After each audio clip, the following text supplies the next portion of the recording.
What's up, guys? It's Joe, and yes, we're back. We're in the off season. I know you guys are probably just used to seeing us during the season at sometimes, right? We don't usually make it to the end of the season, but we're trying to be better, more mindful about YouTube, and really breaking down some of the off season pillars. And of course, as always, I'm joined by Luke. Um, and as always, of course, guys, underdog. I know right now there's no football, there is basketball. You can do best ball leagues now. You can draft people now. So if you guys want to check that out, use code analyst. Go on underdog. They'll match your first deposit up to $100. Luke, why we are here? Coaching changes. So as it happens every year, new coaches get hired. Some are good, some are bad. We're gonna go over how their signings are going to impact teams fantasy wise and for just team wise, whether we like the signing or the hires or not. Before we boil down and get into the meat and potatoes of each of these hires, is there any hire, and we don't have to go in depth on them now, but just any hire to you that really stood out as the best hire or the worst hire of this cycle? I mean, pretty clearly, Ben Johnson's been the top guy for a while now. He's been running one of the best offenses for a couple of years now, and there was heavy interest in him last year when he ultimately decided to stay in Detroit. So I think he's probably going to be the favorite to be the best coach. Although it feels a little bit like when the Giants hired Brian Daboll, it also felt like he was the top candidate for a few years, and that hasn't worked out that well so far. So, I mean, he had a great year that led them to the playoffs, but no, not much success. So we'll see if Ben Johnson can eclipse that at least. And as for worst hire, I don't really think there's a terrible hire. Brian Schottenheimer's kind of meh, but I mean, I feel better about him than I felt about Mike McCarthy. Honestly, I'm just not a big Mike McCarthy guy. Those teams collapse in the playoffs every single year, and we saw it again with the Cowboys. But so I'm not turned off completely by that hire, but I would say it's just, so so. Yeah, I mean, the Brian Schottenheimer is definitely confusing, and obviously we'll get more into that. It's just a matter of like, I think Jerry was starting to lose control of his team, and he wants to poorly run his team himself, and he does not want Mike McCarthy getting in the way. A guy like Brian Schottenheimer, who he can easily control and will easily just listen to whatever Jerry says, is perfect for him. So I think if that's your goal, you got the right guy. Um, a perennial offensive coordinator who does nothing but run the ball, and after all these years has never even been considered for a head coaching position, lands one when nobody expected it. So interesting enough. But what my favorite hire, who we're gonna roll straight into this now, might be a bit of a homer pick. Mike Vrabel is my favorite hire as a Patriots fan. And look, I got no problem with Jerod Mayo. I just think it was too early. I just think Jerod Mayo could have a future in this league as a coach, and I think he will, especially as a defensive play caller. I mean, the Patriots have had a stingy defense without that many pieces, with Jerod Mayo calling the shots. It was just too early. It was a forced move. It was time to move on from Bill Belichick, and I don't think that Robert Kraft wanted to do that without showing that he had some sort of plan, some sort of succession plan to live life without Bill Belichick. So unfortunately, that ended up being Gerard Mayo, and it did not last. But with Mike Vrabel as the head coach, that leaves Josh McDaniels to coming back with the Patriots for his third stint as offensive coordinator, because he was OC and then he was the Broncos head coach. He got fired. He came back as the OC. Recently, he was the Vegas head coach. Then he got fired, and now he's back again for a third stint with the Patriots. And one of the things with McDaniels, and as a Patriots fan for my whole life, um, his scheme is more so just kind of using whatever pieces he has to his advantage. So, like when the Patriots had two great tight ends, you saw a lot of two tight end usage. But when the Patriots don't have two tight ends, you're using one guy. When their best receiver is in the slot, they're utilizing the slot.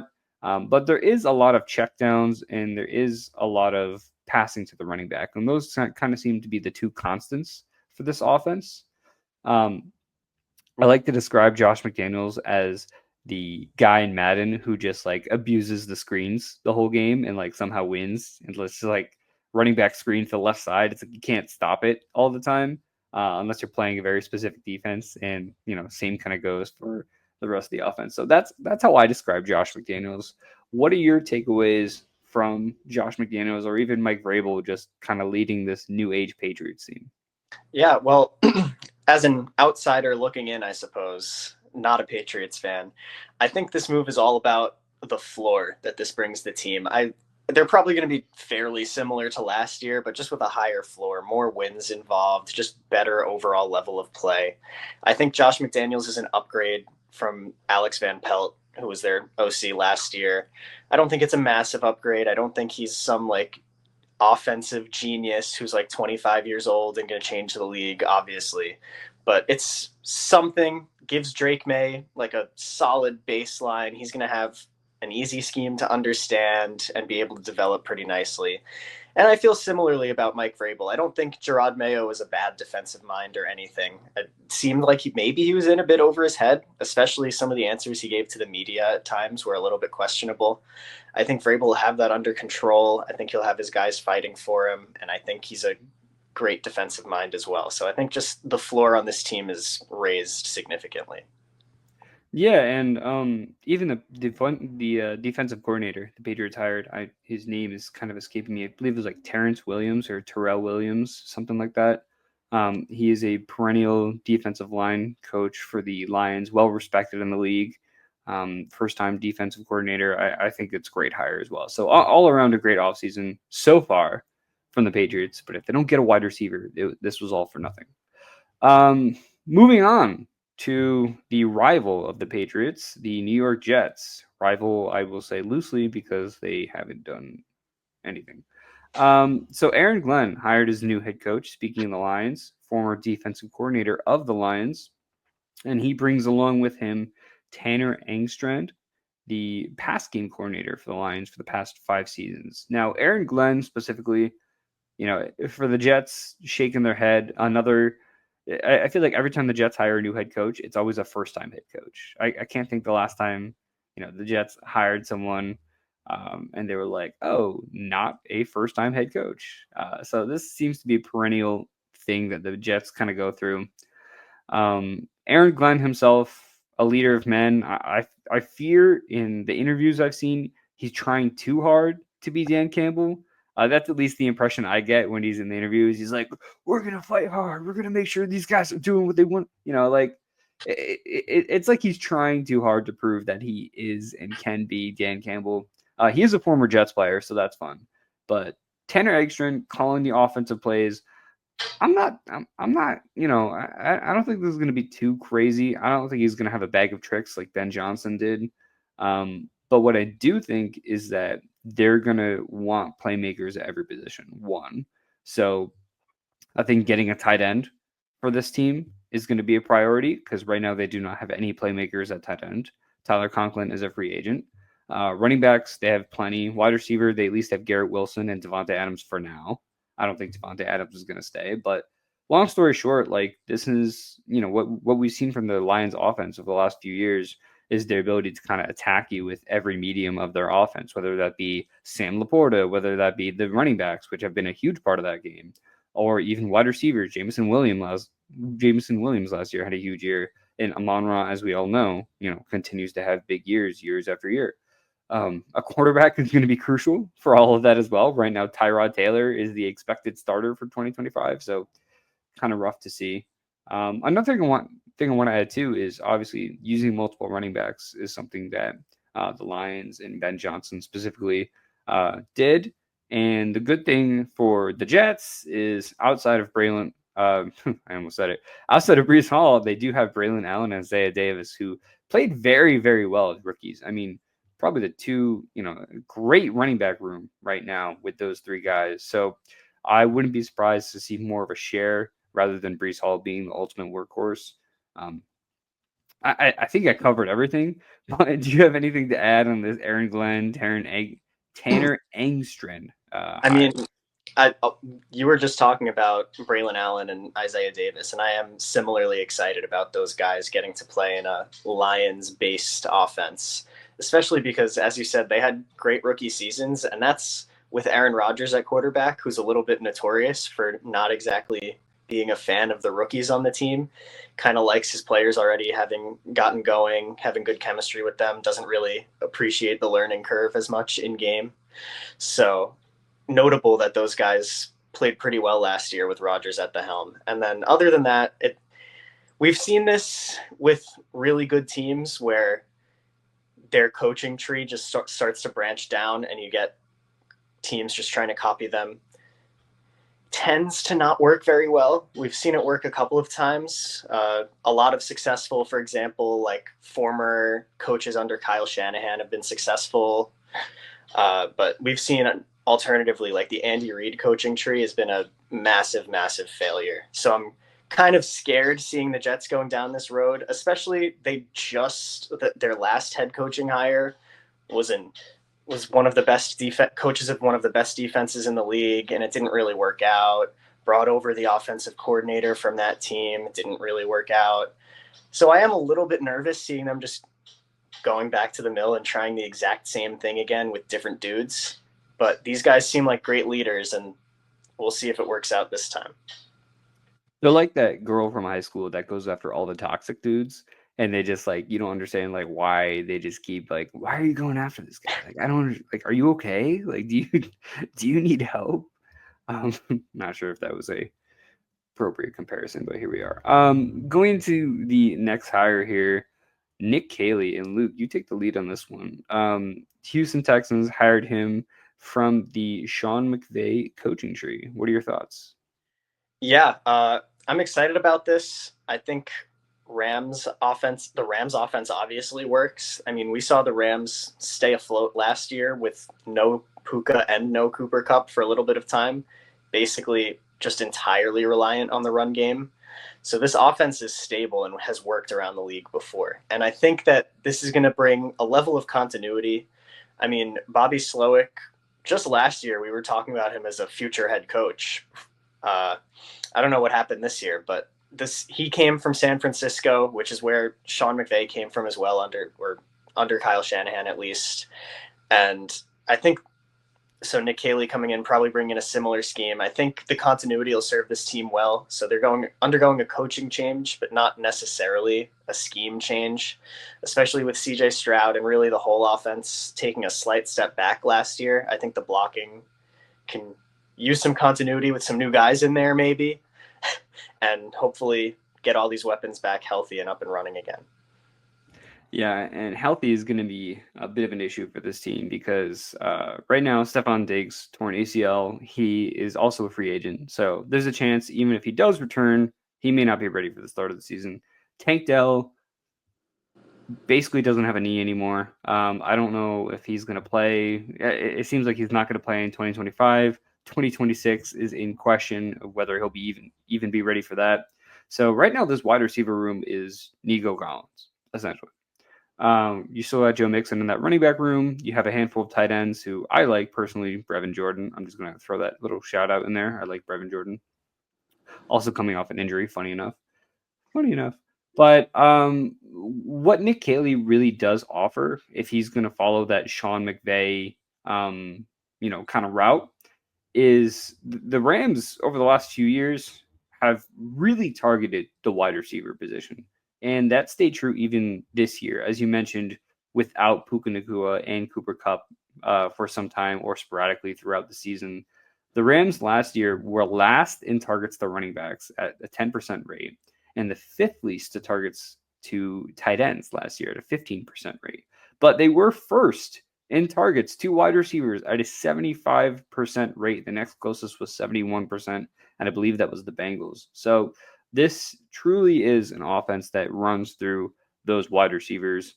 And right now, all they have is Nico Collins. So I'm expecting this team to address that. One of the ways they could address that, just throwing it out there, Cooper Kupp. I mean, Nick Caley coming from the Rams, Cooper Kupp being on the trade block. This is clearly a team that needs more support at the wide receiver position. So Cooper Kupp going to the Texans would make a lot of sense here. Otherwise, you can address things during the draft. They do have a first round pick. I personally would like to see them get Emeka Egbuka and reconnect him with CJ Stroud. I think that would be great. Two Ohio State guys playing together.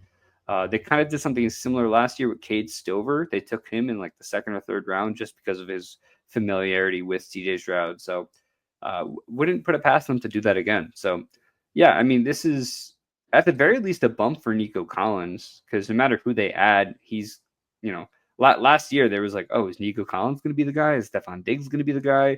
Maybe Tank Dell being the last wide receiver taken could be the guy. But no, Nico Collins is for sure the guy in this wide receiver room. And getting a guy like Nick Caley or Caley, sorry, really just kind of affirms that. So excited for what that brings. Duval, Liam Coen, the Jaguars. That's terrible. Can we talk about that real quick? Can we talk about how terrible that was? Dude, I mean, come on. He's so cringy to just, I don't know. Did you see they gave him a second chance to do one like the next day, and it wasn't good either? No, it wasn't. And I saw they hired a new GM who looks like he's like your age.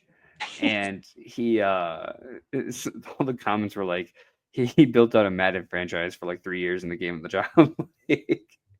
We'll see how that turns out. This is an interesting organization right now with Liam Coen and their new GM. But jokes aside, what can Liam Coen bring to this Jacksonville Jaguars team? One of the things that we like is he already stated that this offense is going to run through Brian Thomas Jr. And that's important. So Brian Thomas Jr., as far as I'm concerned, is still locked in as a top 10 fantasy wide receiver for 2025. And Dynasty, this is great news as well. But what the missing equation here is how Liam Coen utilizes the slot. And we saw that last year, obviously, with Chris Godwin.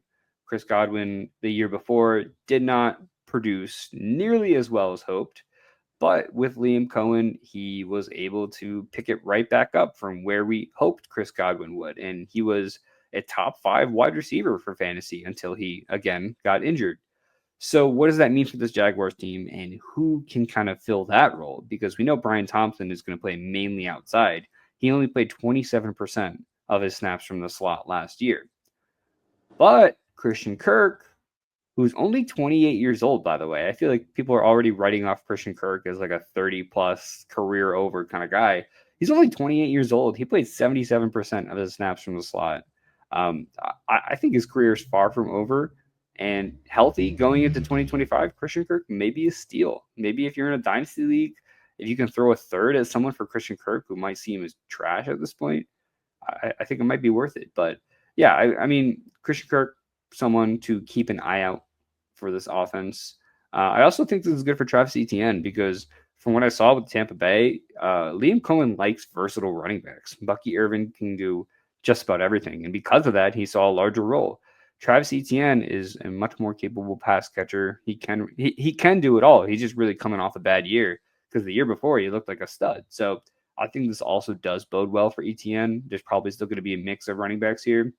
But other than his Duval, what do you think of how Liam Coen can impact this Jaguars team? And do you think he can actually lead this team to do something? Because I want to circle back to this. I know you're a big Trevor Lawrence guy. Right. So how do you feel about this for Trevor Lawrence? I am a Trevor Lawrence defender. I feel good about the on-field product. I mean, you already went into all of that. I think it's worth pointing out that even when through adversity, I mean, people sort of writing off Baker Mayfield at the beginning of this year, and he had another good year. The QB whisperer Dave Canales left, and they were kind of writing him off. He had another great year. And then same thing, like Chris Godwin goes down. He was top 10 in the league in targets at the time. And this offense just pivoted to going through Bucky Irving and Mike Evans, and they were fine. Mike Evans even got hurt for a little bit, and they were still fine. So on the field, I feel good about Liam Coen. It's just the off-field is a little bit – I don't want to make too much of the awkward Duval thing, but just like how that hiring went down, he was going to say, no, I'm going to stay with Tampa. then Jacksonville fires their GM and he just ghosts Tampa and overnight ends up the head coach of the Jaguars. It's a little bit weird. It's going to be fun to see how those two dynamics sort of battle each other out, off field versus on field. But again, I feel confident about the on field product. It reminds me a little bit of when Nick Sirianni got hired by the Eagles. If you remember, people were giving him a ton of shit when he got hired. He was stuttering in his press conferences, saying awful cliches every week. And it's worked out pretty well for them. He's been a good leader of men. This is much more of an X's and O's type of guy as opposed to Sirianni, but I think those off-field situations remind me a little bit of each other. That's a good comparison too. I kind of forgot about the whole Liam Coen ghosting the Buccaneers kind of deal. Yeah, no, that's a good point. And it's unfortunately for me, I just keep getting in my head that like some teams don't hire for a head coach. They simply hire because they just want to steal a coordinator from someone. Like it just seems like Jacksonville wanted Liam Coen because they wanted someone who could take control of this offense. Not necessarily because they wanted someone who could be a head coach, but they just wanted someone who could take control of this offense. And I feel like we see that a lot in this league where it's like, the only way to steal a coordinator from someone is to make them your head coach. So that seems like the situation. It's almost like, look, I'd rather our offense be good, and then hopefully it just kind of turns out to be a good hire. Most of the time it doesn't. And then we have these guys being recycled and end up coordinators elsewhere. Like I think, it's a lot of recent examples. Like even Rob Saleh is someone who I don't know if he was really a great leader of men, but he was a great defensive coordinator. And you have, you want to put together a strong defense. You take the best defensive coordinator in the league and you make him your head coach and hope it just kind of works out. So we see a lot of that in this league. But speaking on the Bucs, I'm going to transition to Josh Grizzard, the new offensive coordinator for the third year for the Tampa Bay Buccaneers. They are rolling through these guys. First Dave Canales, then Liam Coen, as we just discussed, and now Josh Grizzard. So this is the 8th offensive coordinator for Baker Mayfield, by the way. Fun fact. Grizzard has been called the Wizard by his team. It seems like he is a very good play caller. And I really expect him to run a similar offense to what Liam Coen was doing. And that kind of, Grizzard kind of confirmed that a little bit because he was talking about Jalen McMillan, who at the end of last season had 7 touchdowns in 5 games. And he said he wants McMillan to continue where he left off. And I think that's really just going to be this offense. It's going to be Bucky. It's going to be McMillan. It's going to be something similar to what we've seen. And I wouldn't be surprised if after this year, Josh Grizzard ends up being a candidate for a head coach just because he's a good play caller. And then they probably have someone else in their pocket right now. I don't know who the new pass game coordinator is for the Tampa Bay Buccaneers, but watch out because he's going to be the offensive coordinator next year. Anything you want to add on this Buccaneers offense and what you're expecting for next year? Because Baker, no matter what, just ends up. I mean, is Baker just a good quarterback? Do we have to just say that out loud at this point? I think so. And there's not really much to add on here, but whoever's doing this recruiting, this scouting, if it's Todd Bowles, if it's Jason Light in the front office, whoever it is, must be some sort of wizard. I mean, pulling Dave Canales out of Seattle to make him their offensive coordinator, that worked out incredibly well. And then having Liam Coen in the back pocket, we'll see how it works out this year. I have decent confidence that it'll work out well. Whoever's doing this recruiting is doing an excellent job, and they should keep doing it. Yeah, I agree. It's I'm really interested to see who else is in the back pocket at this point. But let's move on to looking at my list here. Chip Kelly making a return to the NFL. Chip Kelly, Luke, why don't you take the lead on this one? What are your thoughts on Chip Kelly? Is he an effective play caller at the NFL level? Because from what I remember with his time with Philly, didn't he jump straight from college to being a head coach in the NFL?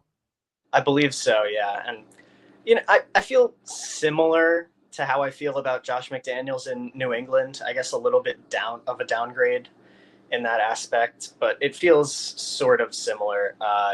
Just bring a floor to this offense. This offense was just so miserable last year. bring in someone with experience who knows what they're doing. You'll be happy if you're the Raiders if you have like a top 20 to 25 offense as compared to last year when you were like really in the dumps. So just bring anybody to have a stable floor, just develop some sort of consistency with this offense. And that goes along with why they hired Pete Carroll to be their head coach, is just bring some stability, get a few more wins in there, get this organization pointed in the right direction before we think about Super Bowls. Yeah, and that's a good point too, is just kind of adding a floor to a team that really doesn't have one. But I feel like the big question for everybody is, does this affect Brock Bowers? And I would say no. I would say Brock Bowers is still going to be the number one elite option on this team, no matter who the offensive coordinator is. And if Chip Kelly changes that, then he's just as bad as Arthur Smith. And I don't think, as a play caller, at least he is. But what is interesting about Chip Kelly is, he uses a lot of pre-snap motion, a lot of option plays.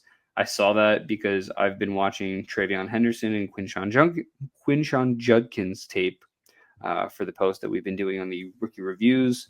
So I watched a lot of his offense at Ohio State, and I'm expecting heavy running back involvement for this Vegas team. And that's something that Pete Carroll has kind of echoed throughout his career at Seattle, because it seems like Pete Carroll has always had a round one or round two running back at his disposal, whether it's Rashad Penny, Kenneth Walker, even Zach Charbonnet. I mean, I don't think exactly. Yeah. Was Zach Charbonnet part of the Pete Carroll? I don't think so. No. Well, he was still technically part of the organization when it happened, but maybe. Who knows? But it seems like Pete Carroll has always had some type of high-end running back at his disposal, and that has been a constant in that offense. And considering how much Chip Kelly utilizes the running backs as far as motions, as far as option plays, I'm expecting them to go after a running back early. And maybe it is Travion Henderson or Quinshon Judkins in the draft, which would obviously make sense, reconnecting them with Chip Kelly. They do have some pieces in that running back room, like Sincere McCormick at the end of last year really kind of showed up. So we don't know if he's going to take on that lead role or whatever that might look like. But as of right now, whoever ends up leading this backfield is someone that I'm going to be looking out for fantasy football wise. Another coach we want to talk about, Brian Schottenheimer. We kind of alluded to Brian Schottenheimer prior to talking about him now, but he is a coordinator who has the big focus on running the ball. And it's hard to do that when your only running backs under contract right now are Deuce Vaughn and Malik Davis. So what do you do if you're Brian Schottenheimer? You draft Ashton Jeanty in the first round is what you do.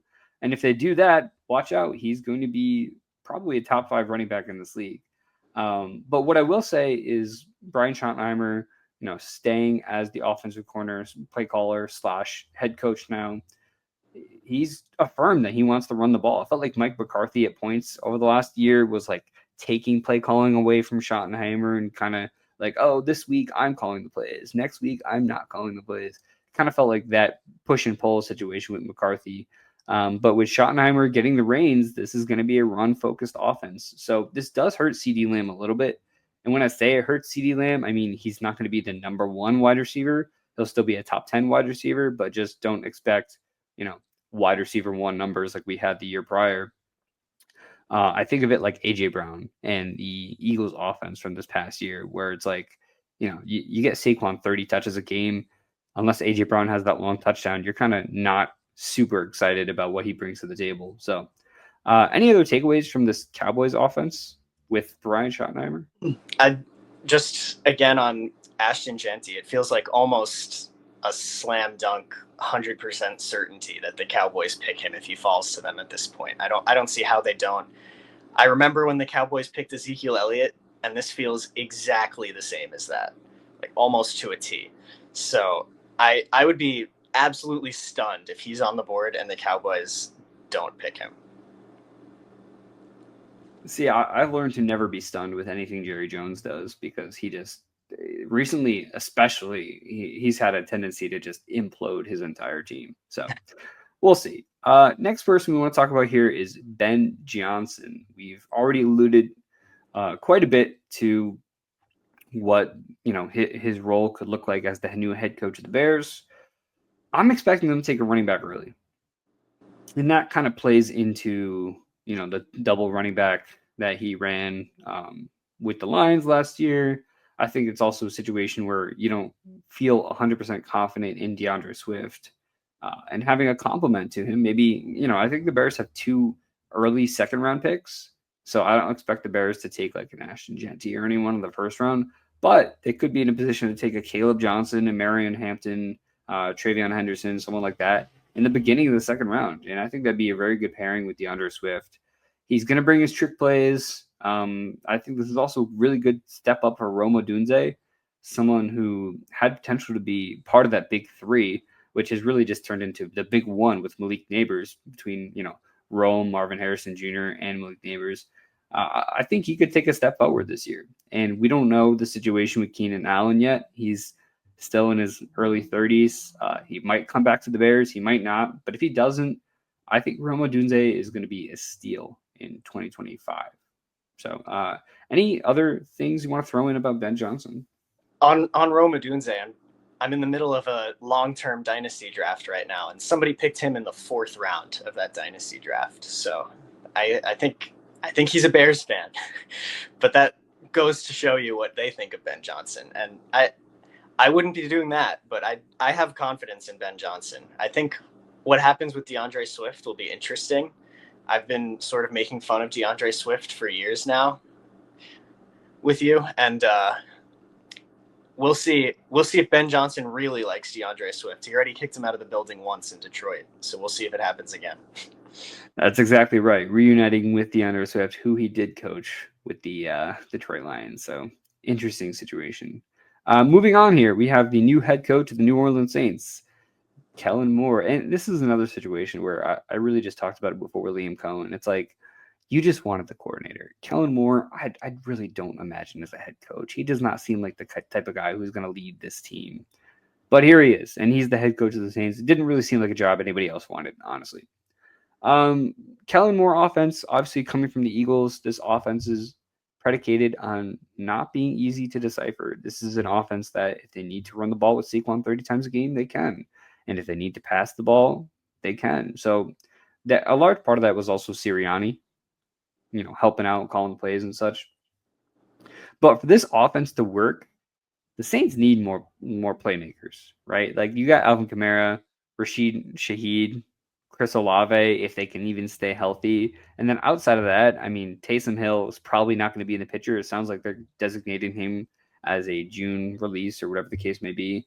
So I just don't have a lot of faith in what this offense could look like, especially with Derek Carr being as flip-floppy as he has throughout his entire career. It's not a stable situation. And unlike the other, head coach, offensive coordinator hires, I don't think this really offers them much of a floor, as you've said. But what are your thoughts on Kellen Moore calling plays here?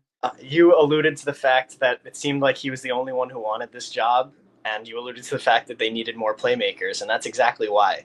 This team has like negative $100 million in cap space every single year, and this is what they get for when Drew Brees was their quarterback, just giving everyone deferred money and saying, just come here now, please. This is what happens, and this is what you get. They have no money to do anything, and it got to the point where guys like Ben Johnson are laughing at them. Like, he's not going to take this job and coach Derek Carr with no money and 50-year-old Alvin Kamara at running back. It's not going to happen. So I do feel bad. I think Kellen Moore is a capable coordinator, and I found it interesting that he actually took this job. It seemed like there was interest elsewhere. I feel like the only reason he didn't get hired by the Cowboys was the image of him being their offensive coordinator and then Jerry Jones saying, "You're not good enough, you're fired," only for him to win a Super Bowl with a division rival and then get hired back the next year would be too much for Jerry Jones to handle. So here he is now with no money, no weapons, no roster, and Derek Carr at quarterback.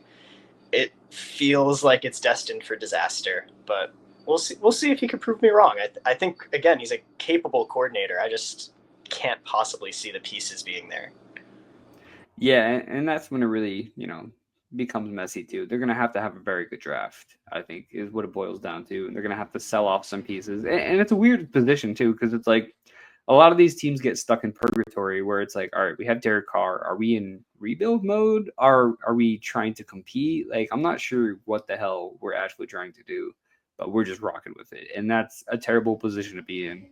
Because you got to commit to one or the other. You got to commit to the rebuild, or you got to commit to, making a push for the playoffs, making a push for the Super Bowl. So moving on, we have the former Saints offensive coordinator, Klimt Kubiak. Kind of interesting to see him leave. He had a lot of interest around the league. I kind of wanted him for the Patriots offensive coordinator position, but he ended up going to the Seattle Seahawks. Former Shanahan guy, a lot of play action, a lot of passing balls to the running backs, typical what we're kind of used to. He helped the Saints in the first 3 or 4 weeks look like the best offense that we might have ever seen in the entire league with Derek Carr. So that's kind of his resume, attached to him right now. I mentioned passing to the running backs specifically because Kenneth Walker is someone that Klimt Kubiak said he's excited to work with. Walker catching passes out of the backfield is something that he started doing a lot more of last year. And Klimt Kubiak said himself that he wants to expand on that. So Kenneth Walker, for fantasy purposes, is someone I'm starting to become more and more interested in going into 2025, hopefully healthy. The rest of this offense, Jackson Smith and Jigba doing what he did. There's a chance DK Metcalf could be in the trade block, so we got to monitor that. But right now, the guy that stands out to me is Kenneth Walker. Is there anybody else on this offense that you're really looking forward to? I'm cautiously optimistic that as long as DK Metcalf sticks around, he will sort of get back.